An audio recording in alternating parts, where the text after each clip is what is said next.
Money Bank is just 24 hours away. And with the taped episode of Smackdown here in London, England, oh, good lord, this crowd is even a metric of what's to come tomorrow. This may be more hotter than the Puerto Rican crowd at Backlash. What's going on, guys? BossUp86 here, back to another video, and today I'm here to do my SmackDown review from London, England. This was taped. This was a taped show. It was going live earlier, and holy sheep shit! Even if this, despite the fact this was taped, this crowd was more than alive. There were a couple times where they were a little quiet, but they were red hot for this show. Even though the show by itself wasn't really great. If it was like in any other city or town, it would have been just a blasé go-home show for SmackDown. But the crowd made it up for it and then some. So, really damn good stuff. But unfortunately, we do have some sad news to kick off the show. We have an RIP, rest in peace, Droz video graphic. For those of you who don't know, Darren Drozdov, aka Droz, or Puke as he was, back in his days in the WWF, WWE now, he came around 97, 98, part of the LOD 2000 faction with Hawk and Animal. And this was around when they were doing the whole off-the-wagon Hawk thing, where Hawk was going through some real-life issues. And with real-life issues, you always have to put it into a storyline because ratings. So, yeah, Droz was a big part of that. And you also team up with Albert and kind of just jump from tag team to tag team, really. But unfortunately, he will be mostly remembered for having a dark match with D'Lo Brown in October of '99.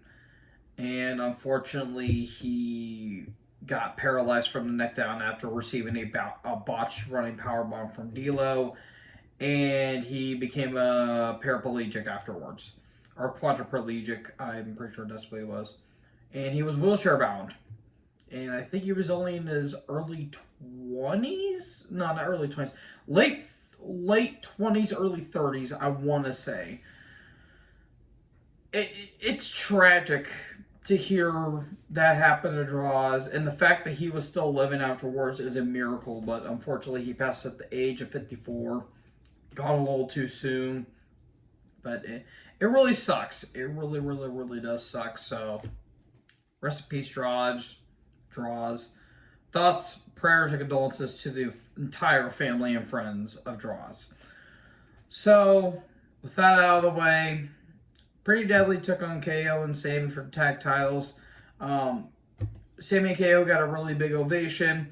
I did like how during Pretty Deadly's entrance they had the red and the blue, mixing like the tag title colors, and it says "and new" on the rose. I like that. I like that little feature. Well, the crowd was into it. I'll say that much. This Pretty Deadly stuff is stupid. Not a fan of it. However, Sammy and KO really worked the crowd. KO looked like he may have twisted his ankle or injured it. Hopefully, he was just selling it because he was hobbling around a little bit. We do get some kind of twin magic towards the end where one of them gets caught up. And the other one tried to roll up Sammy, but to no avail. Stunner, hula kick. There you go. Sammy and KO win. So, there you go. We recap a Solo and Rich from last week, which led to Solo versus Sheamus. And then Pierce is like, well, Ridge, I can't really have you have a match against Solo because Solo's doing his own thing. He's doing stuff with the bloodline. However, if you beat Theory, you will get a chance at the United States title. So there you go. Theory took on Ridge in a championship contenders match. I haven't heard that one in a little bit. Yeah, I completely forgot Theory was even the U.S. champion. That's how much they care about him. Crowd was over for Ridge. Now, the ending wouldn't make sense on paper, but in terms of what they were doing, it makes sense. So, Theory hits a throat chop and a rolling drop kick to the throat, and Theory wins. Now, a lot of people on Twitter were really confused by it. The reason why they did that is because they're still selling the fact that Ridge was hit in the throat by the Samoan Spike. So it would be obvious that Theory would hit something that would hurt Ridge's throat more, and he'll get the victory. So I thought that was a very, very smart way to finish a match. So Theory wins. We get a beatdown afterwards. Sheamus comes down. They're having a U.S. title match next week, live from the MSG Arena from Madison Square Garden. Cross video package. He said it was phenomenal to choke AJ out. They're going to be having a match next week. Bloodline video package talking about how it all ended up here to the Civil War. Io and Bayley, or Bayley with Io took on Shotzi. And if Bayley loses, then Shotzi is in her spot for Money in the Bank.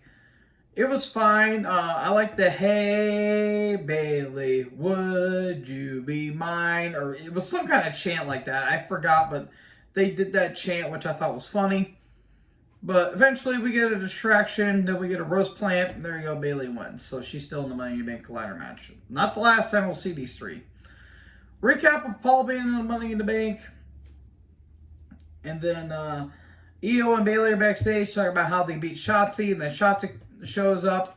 Then we get a scuffle, and then they put her on a table, and then they cut her hair. Hopefully Ronda doesn't ask to wash her feet with it, or some shit like that. Ronda wasn't on this show, but she will be tomorrow, unfortunately.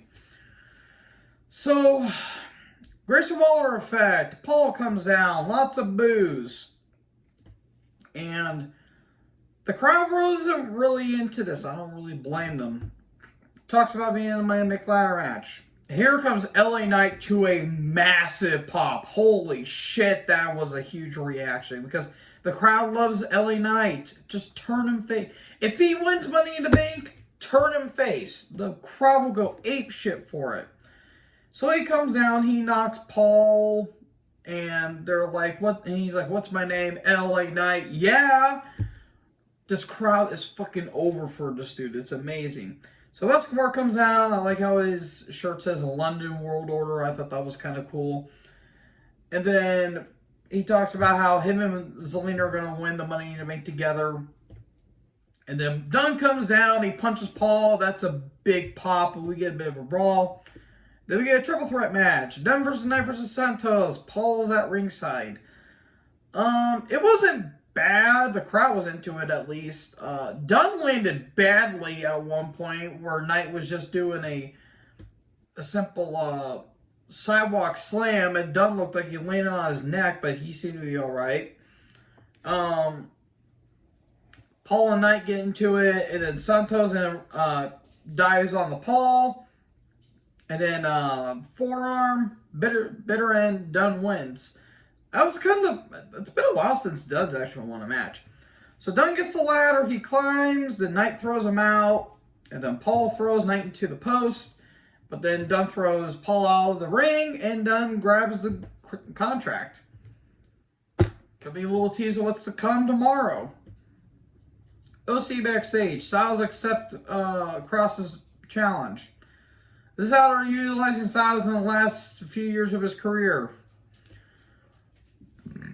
So, Flair took on Asuka for the WWE Women's title.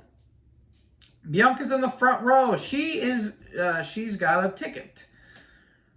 Yeah, this match happened. I don't know what happened here. I don't know if the chemistry wasn't there or no one just gave a shit, because this was clunky as all hell. I don't know what happened. Like, this crowd felt like it did not... It felt like it didn't get out of the first gear. It did not go into second gear whatsoever. They're doing spots near Bianca, and the obvious is obvious. Accidental boot to Bianca. And then she attacks Asuka because Asuka threw her in the way. And then Flair looks annoyed.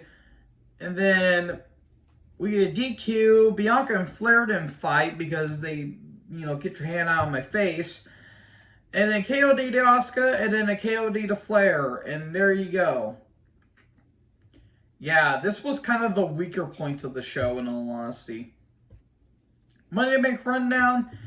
3 new matches got out. Actually, no, I think it's just 2 new matches.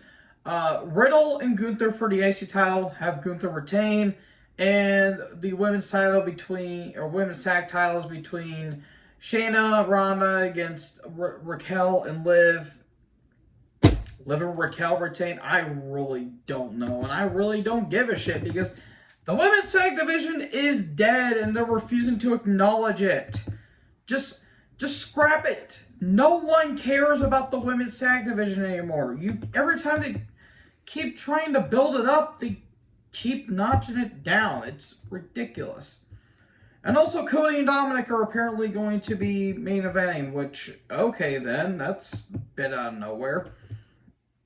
So, Roman, Solo, and Heyman come down, and Roman talks about Usos and all that stuff, and he says, I'll give them another chance to apologize and acknowledge me. The Usos come down, and they say, we're past apologizing, there's going to be consequences now. And the consequence is, what if you actually lose? Because you haven't lost in 3 years. Well, they say, when you lose, you're the only one out. We don't want to be the tribal chief, but we know someone who will, and he has our vote. And everyone's looking at Solo, and Roman's laughing and be like, really, this guy? So Roman keeps telling them to piss off, basically. He says he doesn't care about them. Super kick to Roman, then we get a big brawl. We get refs and security come down. Jay gets hit with a Superman punch. Just chaotic brawl, and then we get a dive by Jay. And there you go. That is how SmackDown ends. So, yeah, Money makes it looking to be pretty interesting, if I do say so myself. I'm a little nervous on if they're going to give Logan Paul the Money in the Bank contract. Please don't. Please don't. Because if you do, then that's going to ruin the entire Money in the Bank concept more than it actually is. So, yeah, that was my review of SmackDown. Sorry if this went on a little bit, but I had to say a few things about, draws and a couple other things. So, yeah, hopefully you guys enjoyed this video. Make sure you guys leave a like, leave a comment, tap that big red subscribe button, and tap the bell so when I upload, you guys will be notified. Thank you guys so much for watching this video, and most importantly, join the herd. Talk to you next video. Peace out.